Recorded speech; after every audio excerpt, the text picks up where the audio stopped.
ಆಚಿ ಮಸಾಲ. ಎಂತ ಅಡಿಗೆಯ ರುಚಿಯಾಗೋ ರಹಸ್ಯವು 20 ರೂಪಾಯಿ.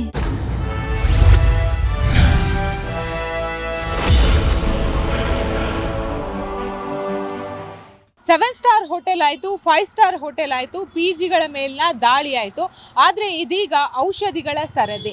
ನಿನ್ನೆ ತಾನೇ ಆರೋಗ್ಯ ಇಲಾಖೆ ಆಗಿರ್ಬೋದು, ಆಹಾರ ಇಲಾಖೆ ಔಷಧಿ ಮಳಿಗೆ ಮೇಲೆ ದಾಳಿಯನ್ನು ಕೂಡ ಮಾಡ್ತಾ ಇರುವಂಥದ್ದು. ಈ ಸಂದರ್ಭದಲ್ಲಿ ಬಿಡದ ಬೇಳಿ ಕ್ಯಾನ್ಸರ್ಗಳಿಗೆ ಬಳಸುವಂತಹ ಔಷಧಿಗಳನ್ನು ನಕಲಿಯಾಗಿ ಸೃಷ್ಟಿ ಮಾಡ್ತಾ ಇದ್ದಂತಹ ಟೀಮನ್ನು ಪತ್ತೆ ಹಚ್ಚೋದ್ರಲ್ಲಿ ಈಗಾಗಲೇ ಇಲಾಖೆ ಯಶಸ್ವಿಯಾಗಿದೆ.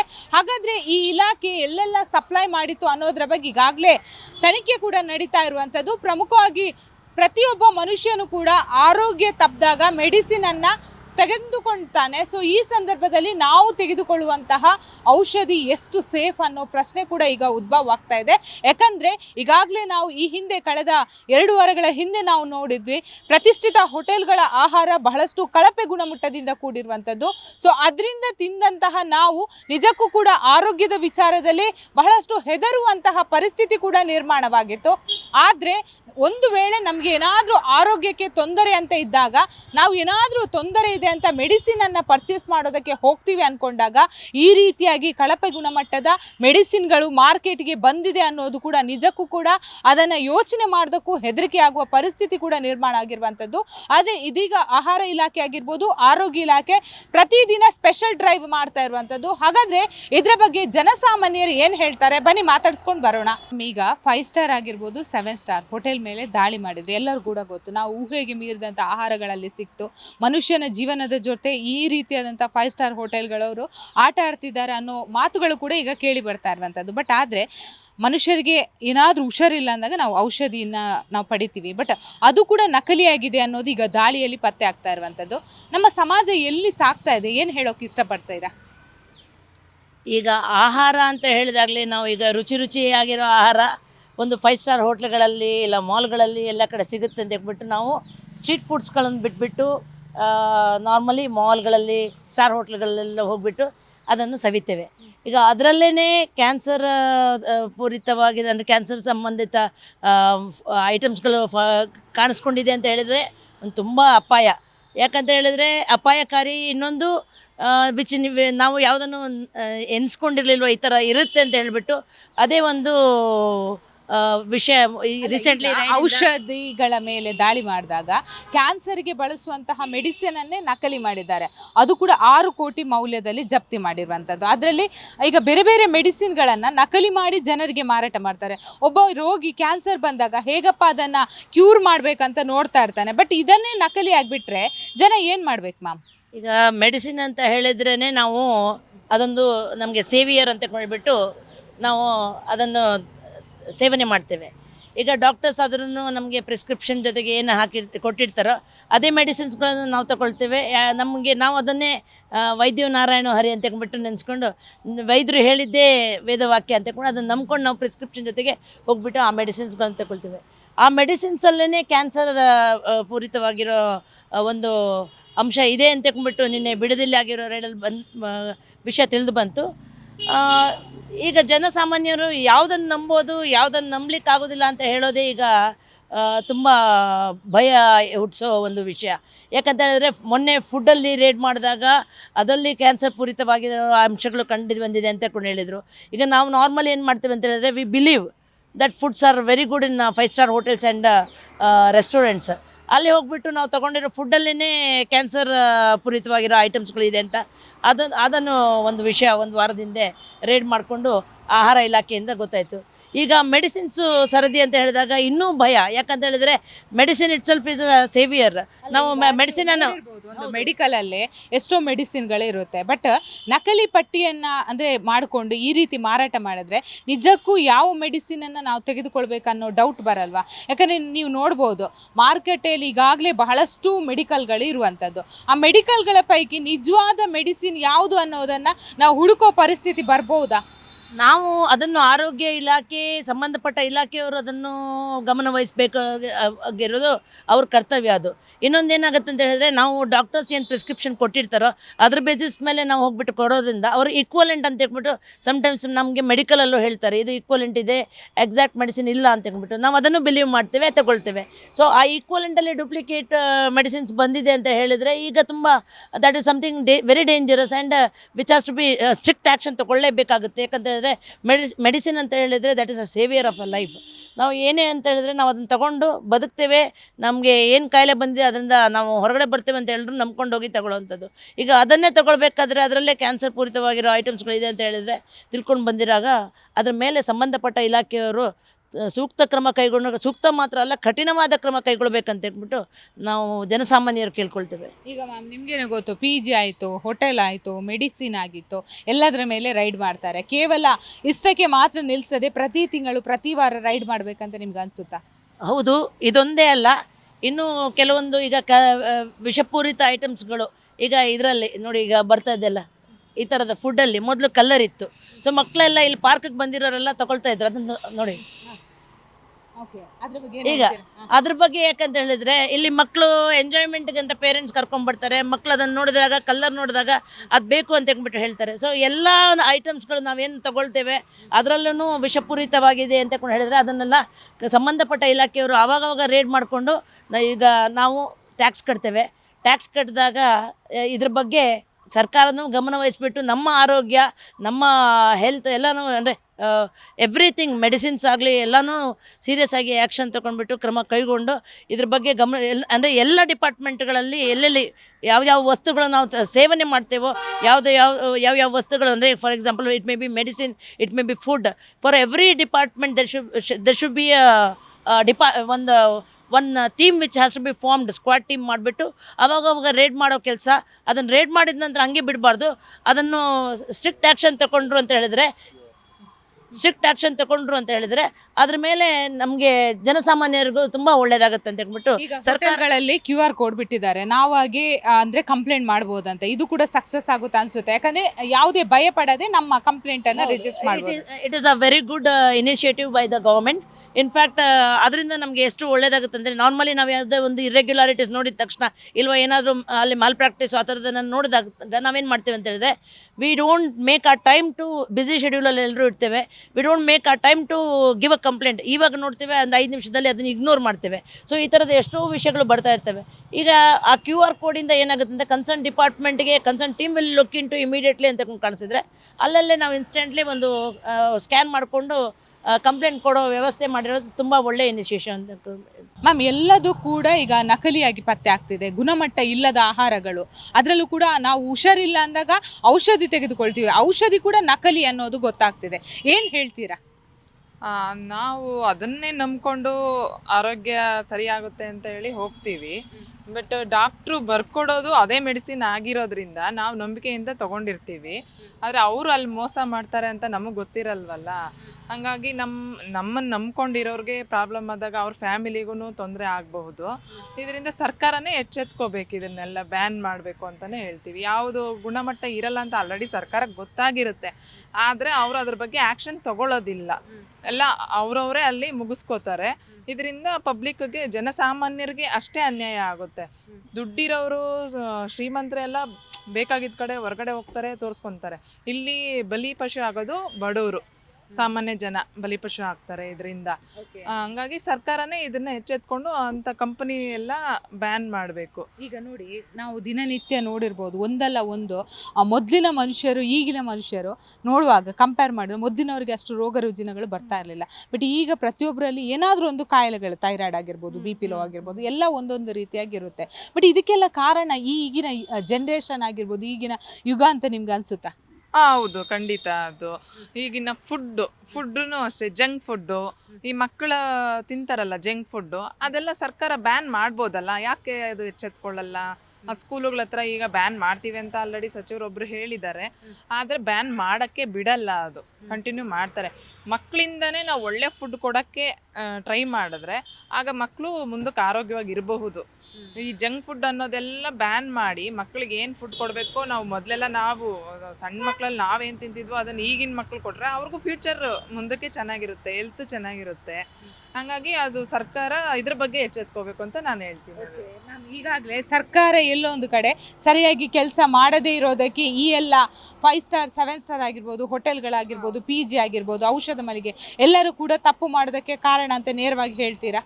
ನೇರವಾಗಿ ಅಂದರೆ ಹೌದು, ಅವ್ರಿಗೆ ಗಮನಕ್ಕೆ ಬಂದೇ ಇರುತ್ತೆ. ಒಂದು ಕಂಪನಿ ಸ್ಟಾರ್ಟ್ ಮಾಡಬೇಕಂದ್ರೆ ಸರ್ಕಾರದಿಂದ ಅವರು ಅನುಮತಿ ಪಡೆದೇ ಮಾಡಿರ್ತಾರಲ್ವಾ, ಆಗ ಗಮನ ಹರಿಸ್ಬೇಕು ಅದ್ರ ಬಗ್ಗೆ. ಕಂಪನಿ ಹೆಂಗೆ ಓಡ್ತಿದೆ, ಏನು ಅದ್ಲಿ ಮಿಕ್ಸ್ ಹೊಡಿತಿದ್ದಾರೆ, ಏನು ಜನಸಾಮಾನ್ಯರಿಗೆ ಹೆಂಗೆ ಮೋಸ ಆಗ್ತಿದೆ, ಅದ್ರ ಬಗ್ಗೆನೂ ಅವರು ಎಚ್ಚೆತ್ತು ವಹಿಸ್ಕೋಬೇಕಲ್ವಾ ಅವರು. ಅದಿಲ್ಲ ಮಾಡೋದು ಒಳ್ಳೇದು. ಅದು ಗೌರ್ಮೆಂಟ್ ಇವಾಗ ಒಳ್ಳೆ ಕೆಲಸ ಮಾಡ್ತಾ ಇದೆ. ಡೂಪ್ಲಿಕೇಟ್ ಎಲ್ಲ ಮುಚ್ಚಬೇಕು ಫಸ್ಟು. ಅದು ಇದ್ರ ಬಗ್ಗೆ ಇನ್ನೂ ಗೌರ್ಮೆಂಟ್ ಇನ್ನೂ ಆಕ್ಷನ್ ತಗೊಂಡು ಡೂಪ್ಲಿಕೇಟ್ ಯಾರ್ಯಾರು ಮಾಡ್ತಿದ್ದಾರೋ ಆ ಕ್ಯಾನ್ಸರ್ದ ತುಂಬ ಇದ್ರಾಗೆ ಕ್ಯಾನ್ಸಲ್ ಮಾಡೋದು ಒಳ್ಳೇದದು. ಸರ್, ಇವಾಗ ಫುಡ್ಡು ರೈಡ್ ಮಾಡಿದ್ರು ಫಸ್ಟು, ಹೋಟೆಲ್ಸು, ಅದಾದಮೇಲೆ PGs ರೈಡ್ ಮಾಡಿದ್ರು. ಸರ್ಕಾರದ ನಡೆ ಹೇಗೆ? ಸರ್ಕಾರದ ಇವಾಗಿರೋ ಇದರಲ್ಲಿ ಒಂದು 3 ತಿಂಗಳಿಂದ ಪರವಾಗಿಲ್ಲ, ಎಲ್ಲ ಮಾಡ್ತಾ ಇದ್ದಾರೆ. ಇದು ಒಳ್ಳೆ ಕೆಲಸ ಮಾಡ್ತಾ ಇದೆ. ಮುಂದೆ ಹಿಂಗೆ ಕಂಟಿನ್ಯೂ ಮಾಡಬೇಕಷ್ಟೆ. ಸರ್, ಈಗ ನಕಲಿ ಔಷಧಿಗಳು ಕೂಡ ಪತ್ತೆ ಆಗಿರುವಂಥದ್ದು. ಸೊ ಸದ್ಯ ಸಚಿವರು ಹೇಳ್ತಾರೆ ಎಲ್ಲೂ ಕೂಡ ಇದು ಸಪ್ಲೈ ಆಗಿಲ್ಲ ಅಂತ. ಬಟ್ ಎಲ್ಲೋ ಒಂದು ಕಡೆ ಆತಂಕದ ವಾತಾವರಣ ನಿರ್ಮಾಣ ಆಗ್ತಿದೆ. ಏನು ಹೇಳ್ತೀರಾ ಸರ್? ಒಟ್ಟಾಗಿ ಹೇಳೋರಮ್ಮ, ಕೆಲವ್ರು ಹೇಳೋರೆ, ಈ ಮೆಡಿಕಲ್ ಸ್ಟೋರ್ ಅವ್ರು ಹೇಳ್ತಾರೆ ಏನಂತ. ಆಮೇಲೆ ಈ ಕ್ಲಿನಿಕ್ ಇಟ್ಕೊಂಡಿರ್ತಾರಲ್ಲ ಕೆಲವರು, ಆ ಕ್ಲಿನಿಕ್ ಪಕ್ಕದಾಗೆ ಒಂದು ಮೆಡಿಕಲ್ ಸ್ಟೋರ್ ಇಟ್ಟಿರ್ತಾರೆ. ಅವ್ರು ಮಾಡೋವೆಲ್ಲನೂ ಮೆಡಿಷನ್ನು ಕ್ವಾಲಿಟಿ ಚೆನ್ನಾಗಿಲ್ಲ. ಅದು ಕ್ವಾಲಿಟಿ ಎಲ್ಲ ಅವ್ರು ಬರ್ಕೊಡೋದು. ಅವ್ರಿಗೆಲ್ಲ ಕಮಿಷನ್ ಹೋಗ್ತದೆ ಡಾಕ್ಟ್ರಿಗೆ, ಕೆಲವ್ರಿಗೆಲ್ಲ ಕ್ಲಿನಿಕ್ಲಿ ಇಟ್ಕೊಂಡಿರೋರ್ಗೆ. ಮೆಡಿಕಲ್ ಸ್ಟೋರ್ಗೆ ಹೋದಾಗ ಈ ಮೆಡಿಸಿನ್ ತಗೊಂಬೇಡ್ರಿ, ಇದರಲ್ಲೇನು ಪವರ್ ಇಲ್ಲ, ಇದು ಅಷ್ಟೊಂದು ಇದಿಲ್ಲ, ಇದ್ರ ಮೇಲೆ ಯಾರೂ ಏನು ಕ್ರಮ ತಗೊಳಕ್ಕೂ ಆಗ್ತಾ ಇಲ್ಲ ನೋಡಿ. ಈ ಔಷಧಿ ಅದರದ್ದು ಇದು ಒಳ್ಳೆಯ ಕ್ವಾಲಿಟಿ ಇದು ಅಂತ ಹೇಳ್ತಾರೆ. ಅದನ್ನ ತಗೊಂಡಿದ್ದೀರಿ ನಾವು. ಈ ಒಂದು ಗ್ಯಾಸ್ಟ್ರಿಕ್ ಮಾತ್ರೆ ತಾಗಿಂದ ಹಿಡಿದು ಶುಗರ್ದು BP ಅಷ್ಟೇ ಕೆಲವು ಕ್ಲಿನಿಕ್ಲಾಗ ಈ ಥರ ಮಾಡ್ತಾರೆ. ಇದೊಂಥರ ಮಾಫಿಯಾ ಥರನೇ ನಡೀತದೆ. ಕೆಲವು ಡಾಕ್ಟ್ರು ನಾವು ಮೊಬೈಲ್ ನೋಡ್ತಿರಲ್ಲ, ನಾವು ಯೂಟ್ಯೂಬಲ್ಲಿ ಕೆಲವು ಡಾಕ್ಟ್ರ್ ಹೇಳ್ತಾರೆ ಈ ಮೆಡಿಸಿನ್ಗಳ ದಂಧೆ ಬಗ್ಗೆ. ಸರ್, ಎಲ್ಲೋ ಒಂದು ಕಡೆ ಆತಂಕ ಸೃಷ್ಟಿ ಆಗಲ್ವಾ ಸರ್? ಯಾಕಂದರೆ ನಮ್ಮ ಆರೋಗ್ಯದಲ್ಲಿ ಏನಾದರೂ ನಮಗೆ ಸಮಸ್ಯೆ ಬಂದಾಗ ಮೆಡಿಸಿನ್ ನಾವು ಕುಡಿದು ಸರಿ ಮಾಡ್ಕೋಬಹುದು ಅನ್ನೋ ಒಂದು ಎಲ್ಲೋ ಒಂದು ಕಡೆ ಯೋಚನೆ ಇರುತ್ತೆ. ಬಟ್ ಈ ಥರ ನಕಲಿ ಮೆಡಿಸಿನ್ ಇನ್ನೂ ಕೂಡ ನಮ್ಮ ಆರೋಗ್ಯನ ಹಾಳು ಮಾಡುತ್ತಲ್ಲ ಸರ್? ಹಾಳು ಮಾಡ್ತದೆ ಖಂಡಿತ. ನಾವು Bob street hospital, Bengaluru Bob street ಹಾಸ್ಪಿಟಲ್ಗೆ ಹೋಗ್ತೀರಿ, ಅಲ್ಲಿ ಮೆಡಿಸಿನ್ ಕರೆಕ್ಟಾಗಿರ್ತದೆ, ಒರಿಜಿನಲ್ ಆಗಿರ್ತದೆ. ಈ ಕೆಲವು ಕ್ಲಿನಿಕ್ಗಳಿಗೆಲ್ಲನೂ ಮೋಸನೇ. ಅವರು ಏನು ಅಂದ್ರೂ ಈ ಮೆಡಿಕಲ್ ಸ್ಟೋರ್ ಅವ್ರದ್ದೇ ಒಂದು ತೆಗಿತಾರೆ, ಯಾರನ್ನೋ ಒಬ್ರು ನೀಡ್ತಾರೆ. ಆ ಮೆಡಿಸಿನ್ ಎಲ್ಲ ಡೂಪ್ಲಿಕೇಟು. ಈ ತುಪ್ಪ, ಈ ಯಾವುದೋ ಚೀಸು ಏನೋ ಮಾಡ್ತಾರಲ್ಲ ಅದು, ಕ್ರೀಮು ಎಲ್ಲ ಮೋಸನೇ. ಎಲ್ಲ ಮೆಡಿಕಲ್ ಹಾಕಿ ಏನೋ ಅದು ಇದು ಏನೋ ಕೆಮಿಕಲ್ಗಳು ಹಾಕಿ ಮಾಡೋದು ಎಲ್ಲನೂ. ಒಂದು ತುಪ್ಪ ತಗೊಂಡು ತಿನ್ಬೇಕಾದ್ರೂ ಭಯ. ನಾವು ಅಂಗಡಿಗೆ ಹೋದರೆ ನಮ್ಮದೇ ಶಾಪ್ಸ್ ಇದೆ, ಜನರಲ್ ಸ್ಟೋರ್ ಅದೇ. ಅಲ್ಲಿ ಹೋದರೆ ಯಾವ ಬೆಲ್ಲ ತಗೊಬೇಕು, ಬೆಲ್ಲ ತಗೊಂಡು ಟೀಕ್ ಮಾಡ್ಕೊಂಡು ಕುಡಿಯೋಕ್ಕೂ ಭಯ. ಅಷ್ಟೊಂದು ಭಯ ಆಗ್ತದೆ ನಮ್ಗೆ. ಮುಂದಿನ ಜನರೇಷನ್ ಕಷ್ಟ. ಅದಕ್ಕೆ ನಾವೇನು ಮಾಡ್ತಾಯಿದ್ದೀರಿ, ನಮ್ಮನೆಯಲ್ಲಿ ಕುರಿ ಸಾಕಿ, ನಮ್ಮನೆ ಗೊಬ್ಬರನೇ ಹಾಕಿ, ಕೊಟ್ಟಿಗೆ ಗೊಬ್ಬರ ಬೆಳೆಯೋಂಥ ಪರಿಸ್ಥಿತಿ ಆಗಿ ನಾವು ಬೆಳ್ಕೊಂಡು ತಿಂತೀರಿ ನಾವು. ಅಂಗಡಿಯಲ್ಲಿ ಸೊಪ್ಪು ತಂದು ತಿನ್ನೋದಕ್ಕೂ ಭಯ. ಯಾವ ಬೆಲ್ಲ ತಗೊಬೇಕು, ಏನು ತಗೊಬೇಕು ಅನ್ನೋದಕ್ಕೆ ಅದು ಒಂದು ಭಯ. ಮುಂದೆ ನಮ್ಮ ಮಟ್ಟಕ್ಕೆ ಈ ಮಟ್ಟ ಆಗಿದೆ, ಮುಂದೆ ಏನಾಗ್ತದೋ ದೇವರೇ ಗತಿ. ಸರ್, ಔಷಧಿಗಳ ಮೇಲೆ ದಾಳಿ ಆಗಿರುವಂಥದ್ದು. ಸೊ ಎಲ್ಲೋ ಒಂದು ಕಡೆ ನಮ್ಮ ಮನುಷ್ಯರ ಜೀವನದ ಜೊತೆ ಆಟ ಆಡ್ತಿದ್ದಾರೆ ಅಂತ ನಿಮ್ಗೆ ಅನಿಸುತ್ತಾ? ಮೇಡಮ್, ಖಂಡಿತವಾಗಿಯೂ ಈಗ UT ಖಾದರವರು ಆಹಾರ ಮತ್ತು ಮಂತ್ರಿಗಳು ಆದಮೇಲೆ ಮೊದಲು ಅವರು FSSAI ಅವ್ರ ಮುಖಾಂತರ ಆಹಾರದ ಇದ್ರ ಮೇಲೆ ದೊಡ್ಡ ದೊಡ್ಡ ಹೋಟೆಲ್ಗಳ ಮೇಲೆ ದಾಳಿಗಳನ್ನು ಮಾಡೋದ್ರ ಮುಖಾಂತರ ಈ ಹೋಟೆಲ್ ಉದ್ಯಮದಲ್ಲಿ ಎಂಥ ಕೊಳೆತ ಮಾಂಸಗಳ ಮುಖಾಂತರ ಏನು ಜನಗಳನ್ನು ಬಳಸ್ತಾರೆ ಅಂತ ಕಂಡುಹಿಡಿದ್ರು. ನೆಕ್ಸ್ಟ್ ಈಗ ಅವರು ಏನು ಮೆಡಿಸಿನ್ ಮೇಲೆ ದಾಳಿ ಮಾಡ್ತಾರೆ. ಖಂಡಿತವಾಗಿಯೂ ಇದು ಒಳ್ಳೆಯ ಬೆಳವಣಿಗೆ. ಯಾಕಂದರೆ ನಾನು ನೋಡಿದೆ, ಬೆಳಗ್ಗೆ 600 ರೂಪಾಯಿ ಮೆಡಿಸಿನ್ ಇರೋದನ್ನ 6000 ರೂಪಾಯಿನ ಹಾಕಿ ಈ ಥರ ಎಲ್ಲ ಮಾಡಿ ಮಾರಾಟ ಮಾಡ್ತಿರೋದ್ರಿಂದ ಕಿಡ್ನಿ, ಲಿವರ್ಗಳು, ಹಾರ್ಟ್ ಅಟ್ಯಾಕು, BP, ಶುಗರ್ ಈ ಥರ ಎಲ್ಲ ಕಾಯಿಲೆ ಬರೋದಕ್ಕೆ ಇವರೇ ನಕಲಿ ಏನು ಗುಳಿಗೆ ಮೆಡಿಸಿನ್ಗಳು ಮಾರಾಟ ಮಾಡ್ತಾರಲ್ಲ, ಇವರಿಂದನೇ ಇವೆಲ್ಲ ಕಾಯಿಲೆಗಳು ಬಂದು ಅತೀ ಕಡಿಮೆ ವಯಸ್ಸಿಗೆ ಜನಗಳು ಸಾಯ್ತಾ ಇದ್ದಾರೆ, ಹಾರ್ಟ್ ಅಟ್ಯಾಕು ಅವು ಎಲ್ಲ ಆಗಿ. ಅದರಿಂದ ಇದನ್ನು ತೀವ್ರವಾಗಿ ವೇಗವಾಗಿ ಇನ್ನೂ ಅನೇಕ ದಾಳಿಗಳನ್ನ ಸಂಘಟಿಸಿ ಜನರು ಉತ್ತಮವಾದ ಮೆಡಿಸಿನ್ ಕೊಡಿಸೋಂಥ ಕೆಲಸ ರಾಜ್ಯ ಸರ್ಕಾರ ಮಾಡಬೇಕು. ಈ ಕಳ್ಳ ದಂಧೆಯಲ್ಲಿರ್ತಕ್ಕಂಥ ಯಾರು ವ್ಯವಹರಿಸಿದ್ರೆ ಅವ್ರು ಎಂಥ ಬಲಿಷ್ಠ ಆಗಲಿ, ಎಂಥ ದೊಡ್ಡ ದೊಡ್ಡ ಬಿಗ್ ಶಾಟ್ಗಳ ಸಂಪರ್ಕದಲ್ಲಿದ್ರೂ ಸಹ ಅವರು ಕ್ಷಮಿಸ್ದಂಗೆ ಅವ್ರಿಗೆ ಕಠಿಣ ಶಿಕ್ಷೆಯನ್ನು ಕೊಡಿಸೋಂಥ ಕ್ರಮವನ್ನು ಕೇಂದ್ರ ಮತ್ತು ರಾಜ್ಯ ಸರ್ಕಾರಗಳು ಎರಡೂ ಕ್ರಮ ವಹಿಸಬೇಕು ಅಂತೇಳಿ ಒತ್ತಾಯಿಸ್ತಾರೆ. ಸರ್, ಈಗ ಈಗಿನ ಜನ್ರೇಷನ್ ನೋಡ್ಬೋದು, ಒಂದಲ್ಲ ಒಂದು ರೋಗದಿಂದ ತುತ್ತಾಗ್ತಾ ಇರ್ತೀವಿ. ನಾವು ಫೈನಲಿ ಹೋಗೋದು ಅಂದರೆ ಡಾಕ್ಟರ್ ಹತ್ರ. ಡಾಕ್ಟರ್ ಒಂದು ಸಜೆಷನ್ ಮಾಡ್ತಾರೆ. ಬಟ್ ಈ ಥರ ನಕಲಿಗಳನ್ನು ಅಂದರೆ ಮಾರ್ಕೆಟ್ಗೆ ಬಿಟ್ಟರೆ ಅಂದರೆ ಜೀವದ ಜೊತೆ ಚಲಾಟ ಆಡ್ತಾ ಇಲ್ವಾ ಸರ್ ಇವರು? ಖಂಡಿತ ಮೇಡಮ್. ಈಗ ಡ್ರಗ್ಸ್ ಉತ್ಪಾದನೆ ಮಾಡೋರಿಗೆ ಅಂದರೆ ಔಷಧಿ ಉತ್ಪಾದನೆ ಮಾಡೋರಿಗೂ ಮತ್ತು ಡಾಕ್ಟ್ರುಗಳಿಗೂ ಸಹ ಸಂಪರ್ಕ ಇದೆ ಅನ್ನೋ ಒಂದು ಅನುಮಾನ ಮೇಲ್ನೋಟಕ್ಕೆ ಕಾಣ್ತಾ ಇದೆ. ಯಾಕಂದರೆ ಅದೇ ಕಂಪ್ನಿಯ ಒಂದು ಪ್ರಿಸ್ಕ್ರಿಪ್ಷನ್ ಅವನು ಡಾಕ್ಟ್ರು ಬರೀಬೇಕಂದ್ರೆ ಆ ಗುಳಿಗೆ ಏನು ಎಂತು ಅಂತೇಳಿ ಅವನು ಡಾಕ್ಟ್ರಿಗೆ ಗೊತ್ತಿರ್ತತೆ. ಇವರು ಡಾಕ್ಟ್ರುಗಳು ಇವರೆಲ್ಲ ಸೇರ್ಕೊಂಡು ನಕಲಿ ಡಾಕ್ಟ್ರುಗಳು ಎಲ್ಲ ಗೋಡೆ ಮೇಲೆಲ್ಲ ಅಂಟಿಸಿರ್ತಾರೆ. ಇಂಥ ಆಸ್ಪತ್ರೆಗೆ ಬನ್ನಿ, ಇಂಥ ಕಾಯಿಲೆ, ಇಂಥ ನರ, ಇಂಥ ಎಲ್ಲ ಮಾಡಿ ಇವರೆಲ್ಲ ಸೇರ್ಕೊಂಡು ಒಂದು ದೊಡ್ಡ ಮಾಫಿಯಾ ಥರ ಇದ್ದಾರೆ. ದಯವಿಟ್ಟು ಈ ಯುವತಿಯರು ಏನು ಸಣ್ಣ ವಯಸ್ಸಿಗೆ ಸಾಯ್ತಾರೆ ಅದಕ್ಕೆ ಇವರೇ ಕಾರಣ. ಇವ್ರ ಮೇಲೆ ಹದ್ದುಬಸ್ತಿನ ನಿಗಾ ಇಡಬೇಕು ಅಂತೇಳಿ ಒತ್ತಾಯಿಸ್ತಾರೆ. ಸರ್, ಈಗ ಏನೋ ರೈಡ್ ಆಯಿತು, ಕಂಟಿನ್ಯೂ ಆಗಿ ಆಗ್ತಾ ಇದೆ. ಸೊ ಇದು ಹೀಗೆ ಮುಂದುವರಿಬೇಕಾ? ಏನು ಸಜೆಷನ್ ಕೊಡ್ತೀರಾ? ಯಾಕಂದರೆ ಈ ಹಿಂದೆ ಅಂದರೆ ಆಗಿತ್ತು, ಅದು ಅಲ್ಲೇ ಸೈಲೆಂಟ್ ಆಗಿ ಹೋಗುತ್ತೆ. ಬಟ್ ಇದು ಹೇಗೆ ಮುಂದುವರಿಬೇಕು ಸರ್?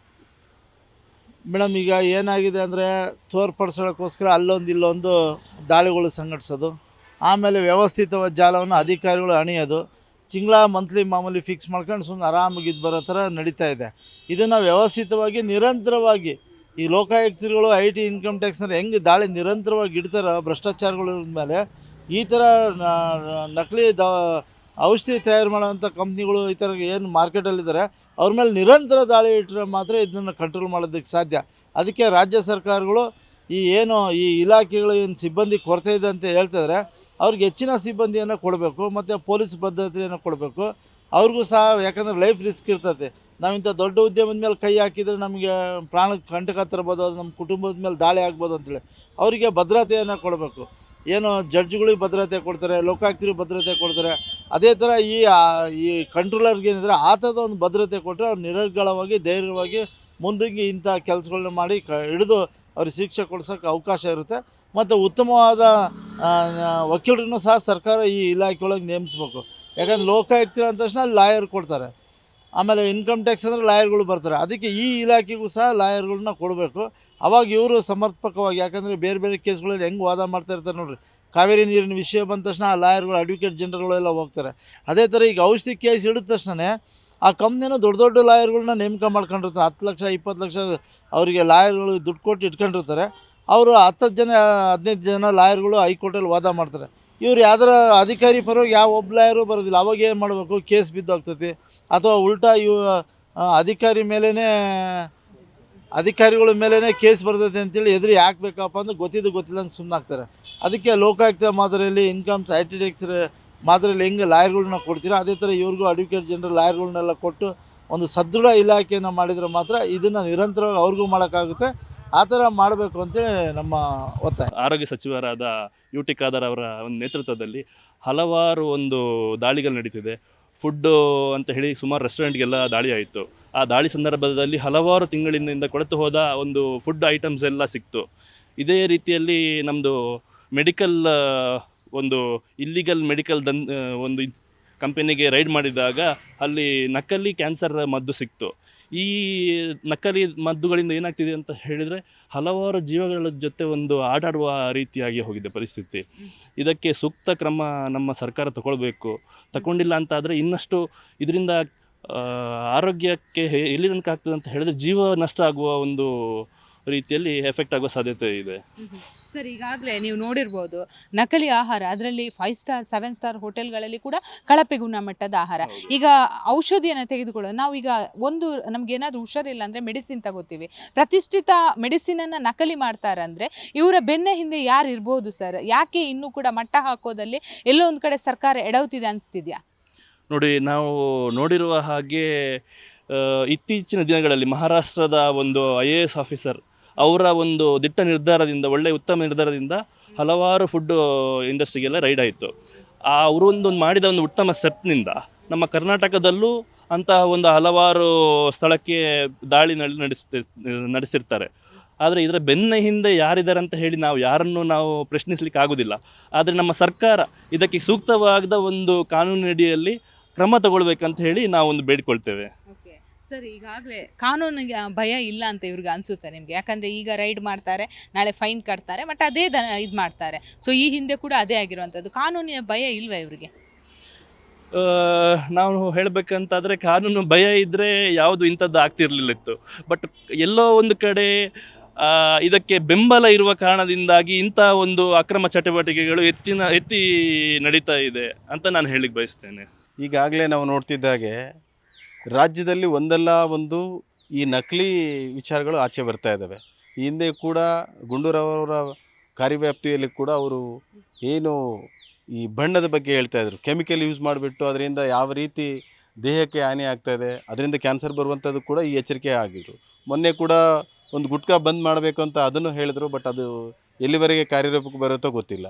ಹೀಗೆ ಮಾತ್ರೆಗಳು ಬರ್ತಾ ಇದ್ದಾವೆ. ಅಂದರೆ ಇವತ್ತು ನಾವು ಡಾಕ್ಟರ್ಸ್ಗಳನ್ನ ದೇವರು ಅಂತ ನಂಬ್ತೇವೆ.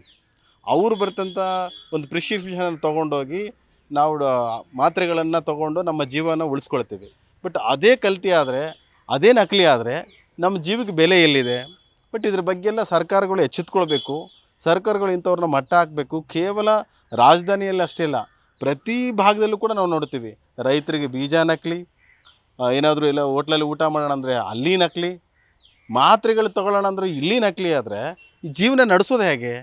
ಈ ಜೀವನಕ್ಕೆ ಗ್ಯಾರಂಟಿ ಏನು ಅನ್ನೋದನ್ನು ಈ ಯಕ್ಷ ಪ್ರಶ್ನೆ ಕಾಡ್ತಾ ಇದೆ. ಎಲ್ಲರೂ ಕೂಡ ಆತಂಕದಲ್ಲಿದ್ದಾರೆ. ಈ ವಿಷಯ ಆಚೆ ಬಂದ ಮೇಲೆ ನಿನ್ನೆ ಏನು ಆ ಘಟನೆ ಆಯಿತು ಅದನ್ನು ನೋಡಿ ಬೆಚ್ಚಿ ಬಿದ್ದಿದ್ದಾರೆ. ನಾವು ತೊಗೊಳ್ಳೋ ಮಾತ್ರೆ ಕರೆಕ್ಟ್ ಇದೆಯಾ ಇಲ್ಲ ಅನ್ನೋ ಒಂದು ಸಂಶಯದಲ್ಲಿದ್ದಾರೆ. ಕೇವಲ ಕ್ಯಾನ್ಸರ್ ಅಷ್ಟೇ ಇಲ್ಲ, ಇವತ್ತು BP ಶುಗರ್ ಕಂಟಿನ್ಯೂ ಆಗಿ ತೊಗೊಳ್ತಾ ಇರ್ತಾರೆ. ಒಂದು ರೀತಿಯ ಮಾಫಿಯಾ ಆಗಿದೆ ಇದು. ಯಾವ ರೀತಿ ಅಂದರೆ ಮೆಡಿಕಲ್ ಮಾಫಿಯಾ. ಈ ಬಂಗಾರನ ನಾವು ತೊಗೊಳ್ಬೇಕಾದ್ರೆ ಅಟ್ಲೀಸ್ಟ್ ವೇಸ್ಟೇಜನ್ನು ತೆಗೆದು ನಮಗೆ ಕಡಿಮೆಯಲ್ಲಿ ಕೊಡ್ತಾರೆ. ನಾವು ಇದರಲ್ಲಿ ಬಾರ್ಗಿನ್ ಮಾಡೋಂಗೇ ಇಲ್ಲ, ಅವ್ರು ಎಷ್ಟು ಕೊಟ್ಟರು ತೊಗೊಳ್ಬೇಕು. ಒಂದು ಈ ಮೆಡಿಕಲ್ ಮಾಫಿಯಾ ಹೇಗಾಗಿದ್ರೆ ಅಂದರೆ ಅವ್ರು ಏನೇ ಹೇಳಿದ್ರು ಎಷ್ಟೇ ಹೇಳಿದ್ರು ಅದನ್ನು ನಾವು ಭರಿಸ್ಬೇಕು. ಈ ಹಿಂದೆ ಕೂಡ ಒಂದು ಪೇಷಂಟ್ಗೆ ಒಬ್ಬ ಯೋಧರು, ಅವ್ರ ಪೇಷಂಟು ಆಕ್ಸಿಡೆಂಟ್ ಆಗಿದೆ, ಆದರೆ ಅವರು ಸರ್ಕಾರದ ಬಿಲ್ ಎಷ್ಟು ಮಾಡಿದ್ದಾರೆ ಅಂದರೆ 23 ಲಕ್ಷ ಮಾಡಿದ್ದಾರೆ. ಅಂದರೆ 23 ಲಕ್ಷ ಎಲ್ಲಿಂದ ಕಟ್ಟೋಕ್ಕಾಗುತ್ತೆ? ಇದನ್ನೆಲ್ಲ ಮಾಧ್ಯಮಗಳಲ್ಲೇ ನಾನು ನೋಡಿದೆ. ಇದು ಕೇವಲ ಒಂದು ಕಡೆ ಅಲ್ಲ, ಎಲ್ಲ ಕಡೆಯೂ ಇದಾಗ್ತಾ ಇದೆ. ಸರ್ಕಾರಿ ಒಂದು ಏನು ಸಾರ್ವಜನಿಕ ಆಸ್ಪತ್ರೆಗಳಿದ್ದಾವೆ ಅದು ಅಲ್ಲಿ ಸರಿಯಾದ ರೀತಿಯ ಕೆಲಸಗಳನ್ನ ನಿರ್ವಹಿಸ್ತಾ ಇಲ್ಲ. ಡಾಕ್ಟ್ರುಗಳು ಅಲ್ಲಿ ಕಾರ್ಯನಿರ್ವಹಿಸೋರೆ ಹೊರಗಡೆ ಅವರೇ ಅಲ್ಲಿ ಹೇಳ್ತಾರೆ, ನೀವು ನನ್ನ ಪ್ರೈವೇಟ್ ಕ್ಲಿನಿಕ್ ಇದೆ ಬನ್ನಿಯಪ್ಪ ಅಂತೇಳಿ ಅಲ್ಲಿ ಕರ್ಕೊಂಡೋಗಿ ಮಾಡುವಂಥದ್ದಿದೆ. ಇದರಿಂದ ಸರ್ಕಾರಿ ಏನು ಆಸ್ಪತ್ರೆಗಳಿದೆ ಅದರ ಗುಣಮಟ್ಟ ಹಾಳಾಗ್ತಾಯಿದೆ. ಅದರ ಮೇಲೆ ಯಾರೂ ಕೂಡ ನಂಬಿಕೆ ಇಲ್ದಂಗೆ ಆಗಿದೆ. ಇತ್ತೀಚೆಗೆ ಏನೋ ಫುಡ್ಡನ್ನು ಕೂಡ ಚೇಂಜ್ ಮಾಡ್ತೀವಿ ಅಂತ ನಿನ್ನೆ UT ಖಾದರ್ ಸಾಹೇಬರು ಕೂಡ ಒಂದು ವಿಚಾರವನ್ನು ಹೇಳಿದ್ದಾರೆ. ಮೆನುನ ಮಾಡೋಣ, ಮಕ್ಕಳಿಗೆ ಯಾವ ರೀತಿ ಇರಬೇಕು ಫುಡ್ಡು, ಆ ರೋಗಿಗಳಿಗೆ ಆ ರೋಗಕ್ಕೆ ಅನುಗುಣವಾಗಿ ಯಾವ ರೀತಿ ಫುಡ್ ಕೊಡಬೇಕು ಅನ್ನೋದಿದೆ. ಸೊ ಇವೆಲ್ಲ ಮಾಡ್ತಾರೆ, ಬಟ್ ಅದನ್ನು ಮೇಲುಸ್ತುವಾರಿ ಮಾಡುವರು ಯಾರು? ಇದು ಹೊಲ ಎದ್ದೆ ಏನು ಹೇಳ್ತಾರಲ್ಲ, ಬೇಲಿ ಎದ್ದೆ ಹೊಲ ಮೇಯ್ದಂಗೆ ಇವತ್ತಿನ ಪರಿಸ್ಥಿತಿ ಇದೆ. ಈ ಸರ್ಕಾರಗಳು ಇದ್ರ ಬಗ್ಗೆ ಎಚ್ಚೆತ್ಕೊಳ್ಬೇಕು. ಮತ್ತು ಈ ರೀತಿ ಕೇವಲ ಮಾತ್ರೆಗಳಷ್ಟೇ ಅಲ್ಲ, ಈ ಫುಡ್ಡಲ್ಲಿ ಕೂಡ ನಾವೇನು ಕ್ಯಾಂಟೀನ್ಗಳಲ್ಲಿ ಹೋಗ್ತೀವಿ ಅಲ್ಲಿ ಕೂಡ 2-3 ನಾನು ನೋಡಿದೆ. ಎಷ್ಟೋ ಟನ್ನು ಪ್ರತಿಷ್ಠಿತ ಹೋಟ್ಲುಗಳಲ್ಲಿ ಎಷ್ಟೋ ಟನ್ನು 3-6 ತಿಂಗಳು ಇರೋ ಚಿಕನ್ನ ಮತ್ತು ಮಾಂಸನ ಹಾಗೆ ಅದರಲ್ಲಿ ಕೂಡಿಟ್ಟಿರೋದು. ನಿಜವಾಗ್ಲೂ ಅದರಿಂದ ನಮಗೆ ಯಾವ ರೀತಿ ನಮಗೆ ಹಾನಿಕರ ಆಗುತ್ತೆ? ಒಂದು ರೀತಿ ನಾವು ಊಟ ಮಾಡೋಕೆ ಹೋದರೂ ಕೂಡ ನಮ್ಮ ಜೀವವನ್ನು ಕೈಲಿಟ್ಕೊಂಡು ಹೋಗುವಂಥ ಕೆಲಸ ಆಗ್ತದೆ. ದುಡ್ಡು ಕೊಟ್ಟು ನಾವು ನಮ್ಮ ಮರಣವನ್ನು ಖರೀದಿ ಮಾಡುವಂಥ ಒಂದು ವ್ಯವಸ್ಥೆ ಇವತ್ತು ನಾವು ನೋಡ್ತಾ ಇದ್ದೀವಿ ಮೇಡಮ್. ನೋಡಿದ್ರಲ್ಲ ವೀಕ್ಷಕರೇ, ಈಗಾಗಲೇ ಜನಸಾಮಾನ್ಯರು ಬಹಳಷ್ಟು ಕಿಡಿಕಾಡ್ತಾ ಇದ್ದಾರೆ. ಯಾಕಂದರೆ ಈಗಾಗಲೇ ಆಹಾರವನ್ನು ಅವರು ನೋಡಿದ್ದಾರೆ. ಯಾಕಂದರೆ ಪ್ರತಿಷ್ಠಿತ 5 ಸ್ಟಾರ್ 7 ಸ್ಟಾರ್ ಹೋಟೆಲ್ ಅಂತ ಹೋಗಿ ಒಂದು ಒಳ್ಳೆ ರೀತಿಯಾದಂತಹ ಗುಣಮಟ್ಟ ಆಹಾರ ಸಿಗುತ್ತೆ ಅಂತ ಹೋಟೆಲ್ಗಳಿಗೆ ಹೋಗ್ತಾ ಇರ್ತಾರೆ. ಆದರೆ ಈಗಾಗಲೇ ಆಹಾರ ಇಲಾಖೆ ಆಗಿರ್ಬೋದು, ಆರೋಗ್ಯ ಇಲಾಖೆ ದಾಳಿ ಮಾಡಿದ ಸಂದರ್ಭದಲ್ಲಿ ಅಲ್ಲಿನ ಕಳಪೆ ಗುಣಮಟ್ಟದ ಆಹಾರವನ್ನು ಕೂಡ ಬಯಲು ಮಾಡಿತ್ತು. ಆದರೆ ಇದೀಗ ಔಷಧಿಗಳ ಸರದಿ, ನಕಲಿ ಔಷಧಿಗಳನ್ನು ಕೂಡ ಕ್ರಿಯೇಟ್ ಮಾಡ್ತಿದ್ದಾರೆ ಅನ್ನೋದನ್ನು ನೋಡಿ ಜನಸಾಮಾನ್ಯರು ನಿಜಕ್ಕೂ ಕೂಡ ಹೆದರುಕೊಂಡಿದ್ದಾರೆ. ಯಾಕಂದರೆ ಇತ್ತೀಚಿನ ಯುಗದಲ್ಲಿ ಪ್ರತಿಯೊಬ್ಬ ಮನುಷ್ಯನಿಗೆ ಏನಾದರೂ ಒಂದು ಕಾಯಿಲೆಗಳು ಇದ್ದೇ ಇರುತ್ತೆ. ಈ ಸಂದರ್ಭದಲ್ಲಿ ವೈದ್ಯರನ್ನು ನಾವು ಸಂಪರ್ಕ ಮಾಡ್ತೀವಿ. ವೈದ್ಯರು ಕೂಡ ಕೆಲವೊಂದು ಮೆಡಿಸಿನ್ಗಳನ್ನು ಬರೀತಾರೆ. ಸೊ ಈ ಸಂದರ್ಭದಲ್ಲಿ ನಾವು ಔಷಧ ಮಳಿಗೆಗೆ ಹೋಗಿ ಖರೀದಿ ಮಾಡ್ತೀವಿ. ಅದರಲ್ಲೂ ಕೂಡ ಕ್ಯಾನ್ಸರ್ ಕಾರಕ ಅನ್ನೋದು ಪ್ರತಿಯೊಬ್ಬ ಮನುಷ್ಯನ ಒಬ್ಬೊಬ್ಬರಲ್ಲಿ ಆದರೂ ಒಬ್ಬರಿಗೆ ಕಂಡು ಬಂದೇ ಬರುತ್ತೆ. ಈ ಸಂದರ್ಭದಲ್ಲಿ ಅದನ್ನು ಯಾವ ರೀತಿ ಕ್ಯೂರ್ ಮಾಡಬೇಕು ಅನ್ನೋದಕ್ಕೆ ಕೂಡ ಯೋಚನೆ ಮಾಡ್ತಾರೆ. ಸೊ ಮಾರ್ಕೆಟಲ್ಲಿ ಯಾವುದು ಒಳ್ಳೆ ಗುಣಮಟ್ಟ ಔಷಧಿ ಅನ್ನೋದನ್ನು ಕೂಡ ಪತ್ತೆ ಹಚ್ತಾರೆ. ಒಳ್ಳೆ ಎಕ್ಸ್ಪರ್ಟ್ ಡಾಕ್ಟರ್ನ ಸಜೆಷನನ್ನು ತೆಗೆದುಕೊಳ್ತಾರೆ. ಆದರೆ ಈಗ ಆರೋಗ್ಯ ಇಲಾಖೆ ಆಗಿರ್ಬೋದು, ಆಹಾರ ಇಲಾಖೆ ಪತ್ತೆ ಹಚ್ಚಿರುವಂತಹ ಮೆಡಿಸಿನ್ ಏನಿದೆ ಅದನ್ನು ಸಂಪೂರ್ಣವಾಗಿ ನಕಲಿಯಾಗಿ ಮಾಡಿದ್ದಾರೆ ಅನ್ನೋದನ್ನು ನೋಡಿ ನಿಜಕ್ಕೂ ಜನಸಾಮಾನ್ಯರು ಹೆದರೋ ಪರಿಸ್ಥಿತಿ ಕೂಡ ನಿರ್ಮಾಣವಾಗಿದ್ವು. ಇನ್ನೂ ಕೂಡ ಆರೋಗ್ಯ ಇಲಾಖೆ ಆಗಿರ್ಬೋದು, ಆಹಾರ ಇಲಾಖೆ ಸುಮ್ಮನೆ ಕೂರದೆ ಪ್ರತಿದಿನ, ಪ್ರತಿ ವಾರ, ಪ್ರತಿ ತಿಂಗಳು ಕೂಡ ದಾಳಿಯನ್ನು ನಡೆಸ್ತಾ ಇರಬೇಕನ್ನೋದು ಜನಸಾಮಾನ್ಯರ ಆಗ್ರಹವಾಗಿದೆ. ಬೆಂಗಳೂರಿನಿಂದ ಕ್ಯಾಮ್ರಾ ಪರ್ಸನ್ ಯಶಸ್ ಜೊತೆ ಭವ್ಯ ಸುನಿಲ್, ಜಿ ಕನ್ನಡ ನ್ಯೂಸ್.